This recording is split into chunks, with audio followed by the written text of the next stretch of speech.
Hey everybody, Josh the RV Nerd of Bish's RV down here at Grand Design today, getting a first look at what I think is actually their smallest of their new Influence series. Influence, if you're not familiar with the Grand Design lineup, it basically falls right in between Reflection and Solitude. And what's cool is it's giving us a lot of those big Solitude size, features, and comforts without the big Solitude price point, something a little bit closer to a Reflection price point. So what we're looking at here is something that is a 101-inch wide body product, which along with all the windows on the campsite and the fact that it's opposing carpetless floor flush slides, makes this thing look and feel absolutely enormous inside. But what's really cool on this floor plan, what I think is its signature calling card, is the fact that it's just over 34 foot long, tip to tail total length. So it's like if you're still trying to wheel it in and out of parks, if you're still looking for a mobile lifestyle, this is something that's not too big that towing around is necessarily the biggest, scariest thing in the world. If you still want to move around, it's not like one of these 45-foot big scary monsters, but it still gives you a lot of those features. The opposing slides make it look and feel absolutely enormous. The lighter decor palette in this also helps open up the space quite a bit. Very easy cleaning, pet friendly. They have 17.5-inch Cooper H-rated tires with the More Ride suspension package. You've also got the one-touch auto leveling on this. 27 foot, I think, of awning space, towing hitch in the back, 330 watts of solar on the roof, and a bunch more stuff. It's got a couple hitches in its giddy up. I'm going to estimate there might be a couple things in like the bedroom, bathroom that maybe some people just won't like. But we're going to hit on the good with the bad with the ugly with everything in between in this. And if you appreciate that kind of fair and candid approach, hit that subscribe button, follow along, and let's get in there because I liked what I saw overall. So once again, it's really important. I think it helps to give you the proper frame of reference to understand what this represents in the Grand Design lineup and what it doesn't represent. It kind of begins what they refer to as their luxury series, but this is not the biggest, flashiest, fanciest over the top. Like I said, this is really the member of the family right between Reflection and Solitude. If a Reflection and a Solitude had a baby, this is kind of what it would look like. You're going to see a little bit of DNA from both and a little bit of unique DNA specific to the Influence series. Now, we are a 101-inch wide body product. They have opposing floor flush slides. They do not do floor vents in these. So as a result, it gives it a big, clean, open look, and especially with all the windows, the bright lighting, and the lighter decor, looks and feels very large in here. These slide outs are, I think they're like at least 6.5 foot tall, if not bigger than that. They are nicely sized, and as you can see in this model, one of the really cool things about this one is how it just really cranks a lot of campsite window coverage. And all these windows open for airflow. Now, this trend really continues even up into the hallway with a giant window up in there, and all these windows do have blackout roller shades. I do want to mention, you have a full viewing window in the entry door, but it does not include a privacy shade. There's a few... there's some good things here. There's a couple little hitches in its giddy up, but I want to represent this fairly. Different RVs are better for different people, but no RV I've ever seen is the best always overall every single time, So it just kind of depends a little bit on what you're looking for. This is something I was surprised that they did include. This fancy pants, I don't know the name for it, but do-it-all kind of chef's farm sink where it has its own little rinse basin, it has its own cutting board, it has its own, what do I want to say, kitchen cup, kitchen glass rinser, which is really, really cool. With this thing being winterized right now with antifreeze going through the lines, I don't want to hit that and spray antifreeze everywhere just out of respect for Grand Design and the dealer that may end up having this since I'm actually recording at the factory today. The living room layout, you've probably seen 100,000 million billion zillion times because it just works really, really well. But a key detail I want to remind you of, this RV is 101 inches wide, which is 8'5". A lot of RVs in this price point, in this category, are going to be 8 foot wide, which is fine. That's standard body. This is 5 inches extra wide body. And what that allows them to do is include the bigger sofa and the side stands, and the location of those power outlets, chef's kiss.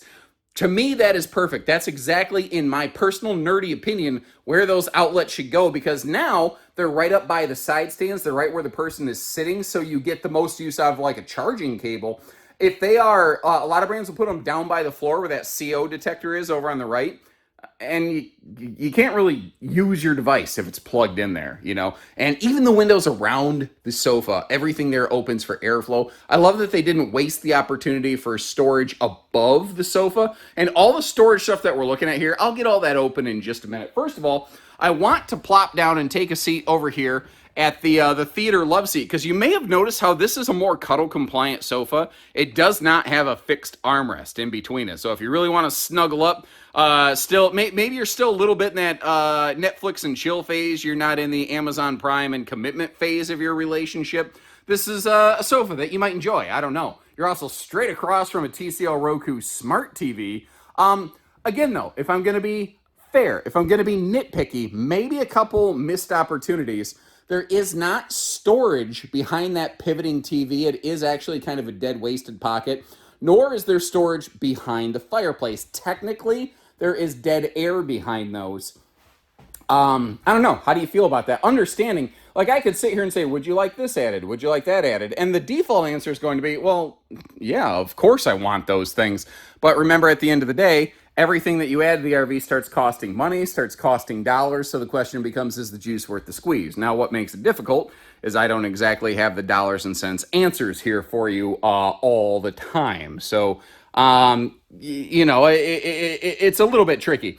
I personally suspect using the space behind the TV and the fireplace for storage probably wouldn't ding the price tag too awful hard. Though I don't like wasted opportunities for storage. Although that being said, as we're about to see, this RV has some pretty excellent storage space. Actually, another thing that I really like, I sort of mentioned it, but if I take a seat back here at the sofa, and if we look around, you know, give you a nice big wide look at the RV. And with the front windshield on this one, it actually makes this view look and feel even bigger. But the television over here can pivot around. So if you want to stretch out on the sofa, and which I like that it's one solid butt cushion. You don't end up being that person who's half cheeking it with a seam right in the middle of your backside, you know.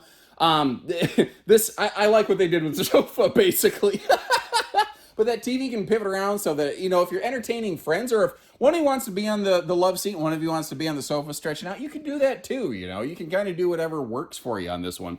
Again, you got the blackout window shades all around those UV tinted windows to really, really give yourself a lot of privacy. Or if you're camping in hot sun country, you can help make sure you block a lot more of that light out. Like if with this thing having a lot of window coverage, windows have basically no R value. Being able to block those windows off is a very handy thing. Now, they probably didn't have to do this, but again, to act as that transitional moment in between reflection and solitude, they gave it like a bigger stovetop. It's not like a full-on residential-sized oven, but it's one of the what is it, like 22-inch ovens down there, propane oven. They do have power outlets under the overhead cabinet on either side of the microwave, by the way. You haven't really overtly seen a lot of outlets. They tend to almost mask outlet locations in these sometimes, for some reason. I don't necessarily understand why. You do have a 16 cubic foot, 12 volt DC compressor fridge right below that big rain sensing XL vent fan here in the kitchen. So if it's you want some fresh air moving, but there's no real breeze, you can kind of create a 6 mile an hour breeze with that as a result. Now, something that's easy to miss, I almost missed it myself, and I even kind of knew it was there, is the location of the washer dryer prep on this one.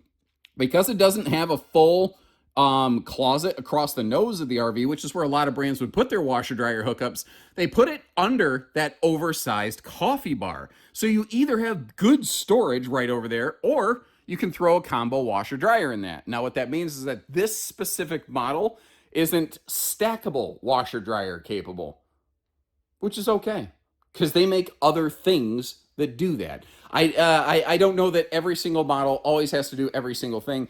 And I know that this is maybe some people feel a bit of a hot take, but the fact is the extreme minority of RVers actually install a washer dryer. So I don't know that it's a bad idea for a manufacturer to sometimes minimize their prep on a washer dryer unit in a few floor plans, with the idea like it allowed them to shave like 3 foot off this RV the way that they did it. Now, I'm not at a necessarily great angle to display this over here, but one thing I do really like is how you do have a coat closet right by the door, and it's easy to miss, but that's also where your converter is located, and it freaks some people out there. Why is the converter up really high? It doesn't matter. It's electricity. It's not like it's water. It can go. You can install a converter in the ceiling for some reason if you really felt like it. But you know, that'll basically be your breaker switches. Your fuses are going to be right down here where they're very easy to access. So I think they did some smart things there. I just noticed right over here. Oh, thank you for turning on Mr. Motion Light. You did us a nice solid little favor right there. Little it almost looks like a smiling cyclops now that I look at it. Fun fact, what many ancient cultures assumed were cyclops skulls that they located, you know, with one big hole in the middle of the head and then a couple tusks, were probably like elephant mammoth type skulls and that sort of thing. Our ancient brothers and sisters not necessarily knowing how to interpret what they saw. That's a fun, interesting thing. Apparently, I'm walking into the bedroom now. By default, we have a 60 by 80 true queen. You can go to an RV king. When you do that, the right-hand side over here is going to shrink. So your right side stand and your right walk-around space that we're looking at, that will get tighter. So this, in a king application, will become a butt scoop boogie, and you'll lose a little bit of that side stand over there. Now, I don't think I turned it on. This is an interesting thing that they're doing right here. They have a lot of these little touch-activated lights. So far, they've worked fine for me. It makes me nervous for some reason, but at the same time, I've seen a lot of the click on and off light fixtures in RVs not work properly over the years, so I guess maybe that doesn't scare me. You may be very happy to learn that this does not have the ankle breaker step of death around here, and I'll get back and open all this storage up for you in a few minutes. You can see up top here, we've got the second centralized air conditioner. So I believe this is a 30,000 BTU air system. If you are looking for triple air, oh, it's been a while since I went through one of these. I do apologize. I may need to verify and do some notes on screen. For some reason, I want to say, if you want to go triple air on influence, you can, but it's not prepped by default. I think you have to specifically have it built from the factory that way. I could be mistaken. Shoot. I'm so sorry, guys. I like to tell you what I know, not what I think necessarily, but I want you to know that I don't ever get everything right either. Another smart TV here in the bedroom, and the way this arrangement works out, it puts the TV at a pretty nice location straight across from you. It would be nice if it was downward dog angled a little bit more, just so there's a little bit less of a neck wrecker, but if I'm looking behind here, yeah, you could just change that mount out if you wanted to. That TV's also looks like an easily removable kind of variety. Moving back here, I want to mention this is kind of like an upper deck super slide. It actually continues over into the bathroom. But again, I like to be fair. The fact that there is a sink in a slide suggests to me, and I haven't climbed under there to verify, but I'm 99.9% sure that means that it does have a flex hose water line running specifically to that sink. Now, that would be the only location in this RV where they're doing that, but I know that some people really don't like that. So if that right there is a spooky deal breaker for you, that's okay. Please remember, I went out of my way to volunteer that information for you so you can make your best and most educated purchase decision possible. So, you know, we're going to shoot you straight here. We're going out of our way to maybe tell you something that makes this not the right RV for you. But in the meantime, the elbow space felt okay, but the leg room around that porcelain foot flush toilet, that was great. Also, over here on the right-hand side, you have yourself a nice linen cabinet. But what I respect is that the fact they didn't make it elbow deep like you're going to give an elephant an enema, because it's sharing a little bit of space with the coat closet in the hallway. I think they really utilize that space very well. Now, one of the factors where this still isn't on that full solitude level is it is still rocking the dollar store 4-inch fart fan. They have not adopted in this right here the Fajita Friday fume fighter, so kind of keep that in mind. It's not that it's hard to upgrade, it's just that that's going to be some of the differentiating factors. If you like those things, they do those things. It's called a solitude, so keep that in mind. Now, they call this a sunken shower. I'm not sure in this model it's really sunken a lot. It might be like maybe 1 inch or a 1/2 inch deeper on the shower floor than it is the main floor deck. but you might notice it's a one-piece fiberglass molded kind of shower shell. And even though there's tons of headroom above my head, they have recently reintroduced skylights to their showers just to help lighten and brighten it up. I've got mixed emotions on this. I know that during the daytime it lightens and brightens it up, but like I'm the guy that I tend to take more of my showers in the evening. So to me, that's not doing a lot. I think I would personally prefer an LED light strip up here to give me light when I want it. But a lot of RVs are displayed at dealer lots with zero power to them. So a lot of manufacturers still do skylights, so the showers don't look awful. By the way, again, giving you a little of that solitude kind of jazz, we do have the height adjustable shower hardware here, which is something that normally you'd have to go into a solitude to get. So again, bleeding the lines between reflection and solitude here. Looking through the rest of our bathroom slide, trying to go slow so I don't make you motion sick by any means here. You're going to get a little peek at me here in the the bathroom vanity wardrobe closet. It's actually got a triple up kind of section to it. Giving you a little bit of a look inside there to kind of see the size of everything. You can that's what I'm going to call some Lipitor storage glorage. You can do some pretty good work in there. Plus, there is a space for a small wastebasket under the sink, which isn't necessarily a terrible thing. I also do want to mention they do give you a Drunken Octopus Fight Club over here. A nice little place to hang your towels to dry those suckers off. I never did show you the bedroom storage, did I? I'm sorry. By the way, if you don't want to centralize your bedroom air, you just want to breathe icicles, you do what's done right here. You leave these fins open, and that air will mostly drop right here. Then during the day, you close that up and help push some of that air back to your living space. Something I noticed is their closet slide over here is very tall because they put some serious dresser drawer storage down below. And I know I'm giving you like a top-down look that makes you a little motion sick. I apologize, but take a look at this. There's some really good storage space down there. Plus, you've got that 4-door wide hanging closet. And you don't have to sacrifice any of that to put a washer dryer in this unit if you are so inclined, because again, that goes down in the living room. Now, an interesting note on that, you get the least amount of bounce, wiggle, and jiggle in this RV, mostly directly above the tires, which is where the washer dryer unit would be located in this. It's actually one of the very best locations to install a washer dryer unit in a towable RV application. They did a really good job there. You can probably tell, you've obviously got a privacy shade for that front windshield. So if it's really hot, or if you don't want the neighbors staring in at you at the campsite straight across from you or something like that, you can privatize this thing. That shelf up there, it makes me, that would be like, I could imagine a cat hanging out up on that thing the whole time. But never mind what I can imagine. I want to close her up and show you around in road mode. Because remember how I described this RV as being really good for traveling? This is one of the reasons why.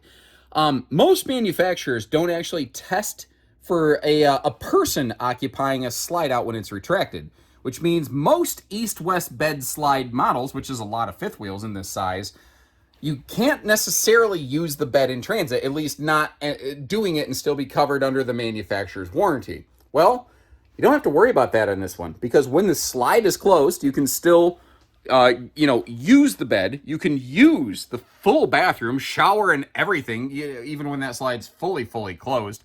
And then downstairs here, obviously you can't get to the entirety of the living room with opposing slides and an island, but and you can't get to the freezer, but you can get to the refrigerator. So the holy trinity of travel stop access is available here. We are nap crap and snacktastic accessible on this one at a Cracker Barrel travel stop. So if you need to do an overnight stealth mode camp, this one can get it done. And if you appreciate how we take the time to show this to you, hit that subscribe button. Let's hop outside. Oh, by the way, for those who are curious, lower deck are electric rack and pinion slides. Upper deck on this is a Schwintek slide. I think I forgot to mention that.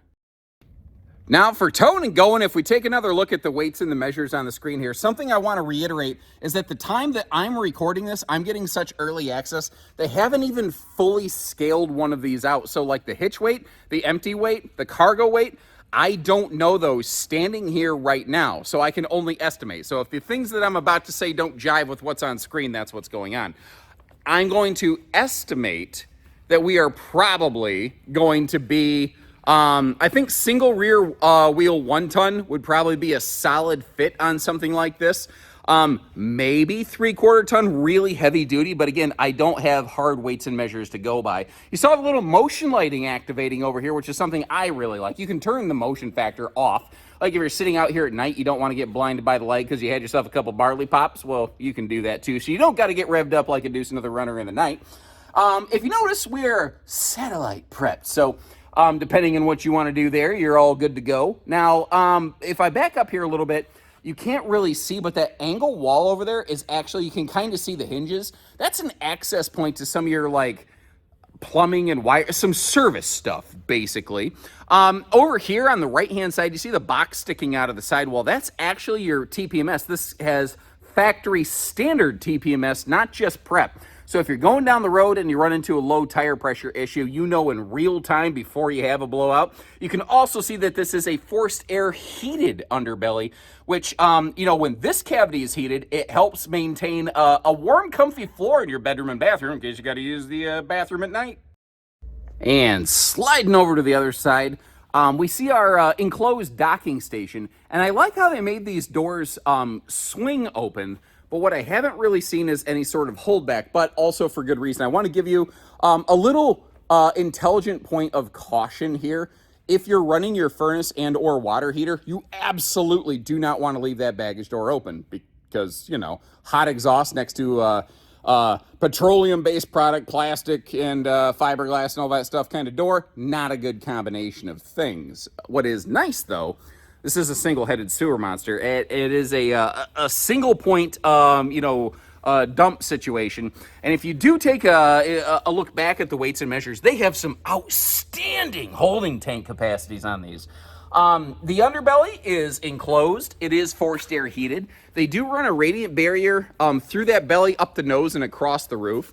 And along with their larger furnace, all that thing's kind of, it's like Captain Planet. Our powers combine to create something that is 0 to 100 degree rated.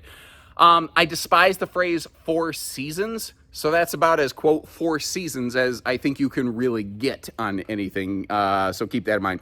Now, this being their smallest model, it is 4-point auto leveling because they probably could shove a 6-point leveling system on here. It just really, it would cost a lot more without a real major benefit. Now, when you go up through the larger members of the Influence family, you will start to encounter 6-point leveling. So they apply the leveling system that is appropriate for the RV. With this being 34 feet, doesn't necessarily need all the extra space. Now, you notice there's room over there for 2 batteries. But also, you see that little perforated punch out in the bottom of the pass-through? This is all set and ready. If you do want to, you know, pop a generator into one of these, there is the space to be able to accomplish something like that, which is awful handy. They're very proud of their laminated slide walls. They got a little sticker by this door that says, "Thump here." I used to go around and absolutely UFC hammer fisting, you know, Rockwood RVs all the time because they kind of do the same thing. There's benefits both ways. There's consistency in laminated slide walls. It does add weight, but it also makes it very difficult to run wiring, so power outlets become a challenge.